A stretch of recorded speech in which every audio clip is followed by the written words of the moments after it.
نقیرکرنا جاده و کلان گنده کیولا و هبونا کندوکورا و تکچونا آو و سولین جاده و کلان وی ولاتین وی دلگران و بیزار کرینا و هاتنو چونا وان جیب زحمت خستیا لورا ولاتین وی داخواست دکن جاده وی بین سخبیری کرن و قید کرن جبرکو ورزی زبستان نزیک بویا و دوی ورزی داجی جاده و کلان تواد بنهاری و تاقن زبستان ما تقریبا عراقی هم جزمتين وچی بله حتی نهوجی هوفينا جي بيساتيا وبينا وقليشة تقريبا 10-12 صلاة حول المعبا چه کن بابی عیالی چنا مدرسه و تینا با و کو گوتید بیتا هری بیتا تاقنود بیتا ویدی عرب خدا هم زحمت به رضوان ده فوقش کن ده راشین داره کدی دی ولیته زاروکek jî dibêjît dema ew çina qutabxanê pêlav û cilketwan bine herî û teqin û qutabxane jî pîs dibît. چونتت ما پیز بن شنا مدرسه و بيت ما هارينا ام ناشين پوقش كاين مدرسه فراشه ما ايكه ما سي چور فراشه این ما پوقش کنو هیوی دورین شو مشورع ما چيكان غير كان Mixtarê gundê kêvalan jî dibêjît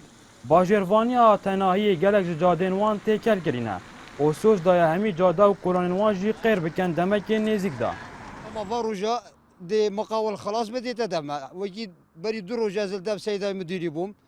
كلامي دايما خلال دروجا كدي دي بوم شول كان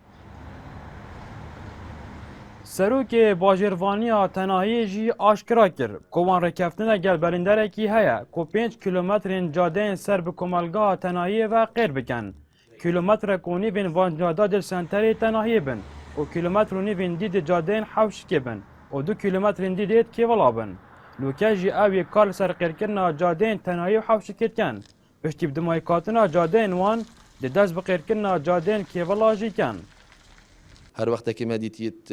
کل وری بچکشی سایتر استرشولی که ان شاء الله بلندری حاضره و دی چتویریش بونج جادت واجه وقت و دی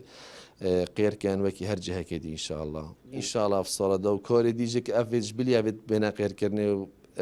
وقتی کلاجک ام مستمرین که بلا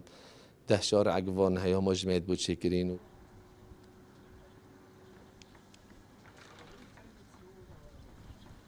Gundê Kêvila dikevîte snorê komelgeha tenahiyê de ser bi qezaya Sêmêlê ve. Welatiyên wê gileyî şneqêrkirina cada û kolanên gundê xwe dikin.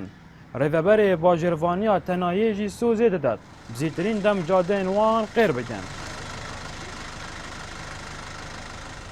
Bêwarhilmiyên Artî Duhok.